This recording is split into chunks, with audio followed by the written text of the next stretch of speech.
Bonjour à tous, bonne semaine. Soyez bénis au nom de Jésus-Christ. Je suis l'apôtre Junior Endon, votre humble serviteur qui est là ce matin pour partager la parole de Dieu avec vous. Nous continuons notre partage que nous avons commencé il y a quelque temps sur des ténèbres à la lumière et ce matin nous verrons les défis de l'élévation divine. Les défis de l'élévation divine. Nous allons lire dans le livre de Matthieu chapitre 5 du verset 14 au verset 15. Il est écrit, vous êtes la lumière du monde, une ville située sur une montagne ne peut être cachée, et on n'allume pas une lampe pour la mettre sous le boisseau, mais on la met sur le chandelier afin qu'elle éclaire tous ceux qui sont dans la maison. Bien aimé, il est lieu de noter que l'élévation divine ou alors la lumière de Dieu n'apporte pas juste des avantages, mais ça apporte aussi des défis. Lorsqu'on parle des défis, ce sont en fait, ce sont des responsabilités. Les défis, ce sont des éléments qui nous amènent à avoir une certaine conduite afin de maintenir le standard auquel Dieu nous place. Vous savez, l'une des choses que nous devons noter, c'est que lorsque Satan élève une personne, en fait, euh, on s'en fout. Déjà, il faut noter que Satan, le plus souvent, voit déjà ton étoile qui brille et il te prend pour t'amener à une certaine dimension, peut-être avant le temps. Mais Dieu peut prendre une personne de la boue pour le faire asseoir avec les grands. Ça déjà, c'est la première des choses que nous devons noter. Mais en plus de cela, quand nous regardons par exemple Satan, la vie de Satan, je veux dire l'élévation de Satan, Satan peut facilement élever une personne. Satan peut élever une personne et après cette personne est, je sais pas quoi, je sais pas trop, la personne est détruite, mais lorsque Dieu élève une personne, c'est pour que cette personne soit maintenue à ce stade. C'est la raison pour laquelle Dieu n'est pas souvent pressé pour élever quelqu'un, alors que Satan, lui, il est pressé parce qu'il, c'est comme s'il est en concurrence. Il veut te faire voir, te faire miroiter quelque chose. Alors que Dieu, lui, il prend tout son temps avant d'élever quelqu'un. La Bible nous dit dans ce passage, vous êtes la lumière du monde. C'est-à-dire, lorsque la lumière de Dieu jaillit dans ton esprit, à un moment donné, ça commence à se manifester extérieurement. Et la Bible nous fait comprendre, une ville située sur la montagne ne peut être cachée. Ça veut donc dire, l'élévation divine vient au milieu de tout le monde. L'élévation divine, lorsqu'elle vient dans ta vie, elle t'amène à être reconnu, à être vu. Parce que la Bible dit, on n'allume pas une lampe pour la mettre sous le boisseau, non. C'est-à-dire, Dieu ne t'élève pas pour que tu restes à une position incognito, c'est-à-dire tu es inconnu, tu es dans un standard de vie, non. Dieu t'amène à un standard très élevé afin que tu sois vu, que tu sois connu de tout le monde. Et ça, c'est l'élévation divine.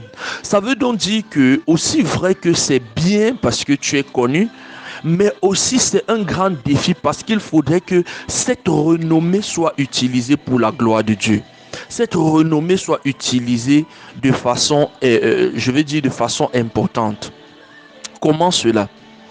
Vous voyez un peu, si vous êtes tellement connu et que vous chutez, personne ne pourra plus vous relever. Il y a quelqu'un qui avait l'habitude de dire, on peut remoquer une voiture, on peut remoquer un camion, mais on ne peut pas remoquer un avion. À un moment donné, lorsque tu es déjà en train de voler dans les airs, si tu craches pour de bon. C'est-à-dire, ce n'est pas une question de quelqu'un ne peut pas venir t'aider lorsque tu es à une dimension de gloire. En ce moment, quand tu craches pour de bon. C'est l'une des choses qui fait à ce que pour que Dieu élève une personne, Dieu se rassure que la lumière qui est en toi se développe avec ton caractère. Afin que lorsque tu arrives au sommet, tu ne puisses point cracher. Pourquoi est-ce qu'il y a parfois tellement de scandales dans des milieux réveillés aujourd'hui?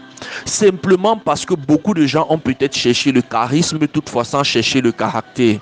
C'est-à-dire pendant qu'ils ont évolué dans la dimension charismatique, ils n'ont pas évolué dans la dimension caractérielle.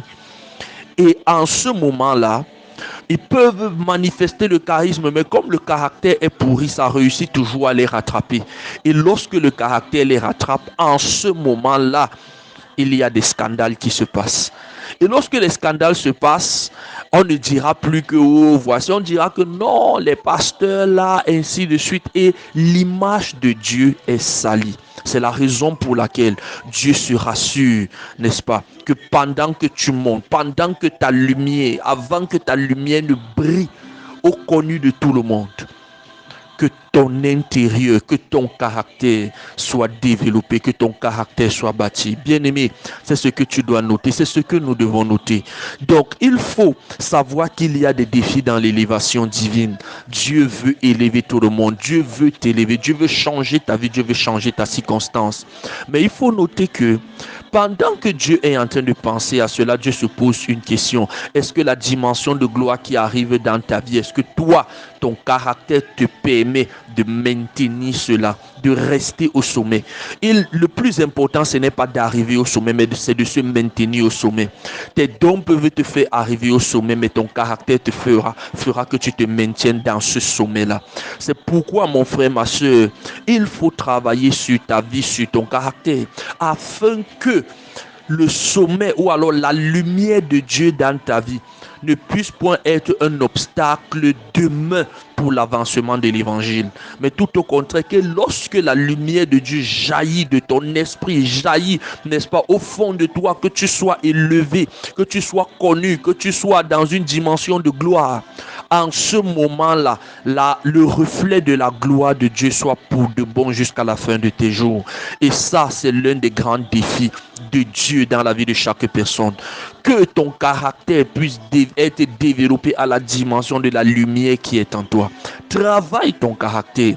Que ce défi, n'est-ce pas, du caractère chrétien soit réellement un grand défi en ce qui te concerne, afin que la lumière, l'élévation divine vienne trouver une préparation pour que ce ne soit pas une chute demain. Oh bien-aimé, lorsque le marabout fait, ou alors le sorcier fait des scandales, vous allez vous rendre compte que ce n'est pas un problème. Mais lorsqu'un chrétien fait un scandale, c'est vraiment un scandale.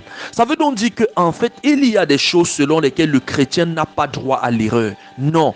Lorsque Dieu t'élève, tu n'as pas droit à l'erreur. Tu n'as pas droit à dire que non, moi aussi, la chair est faible. Non, ce n'est pas une question de cela. C'est une question que là où je suis en train de monter, si un scandale arrive, ça va salir le nom de Dieu. Et il ne faut pas que le nom de mon Dieu soit sali. Mais je prie afin que le Seigneur t'accorde la grâce de développer, n'est-ce pas, ton caractère, de grandir dans ton caractère, d'être assis, que ce défi soit manifeste, que soit réel pour toi et que tu puisses prendre cela au sérieux afin qu'aucun scandale ne se retrouve dans ta vie, dans le nom puissant de Jésus-Christ.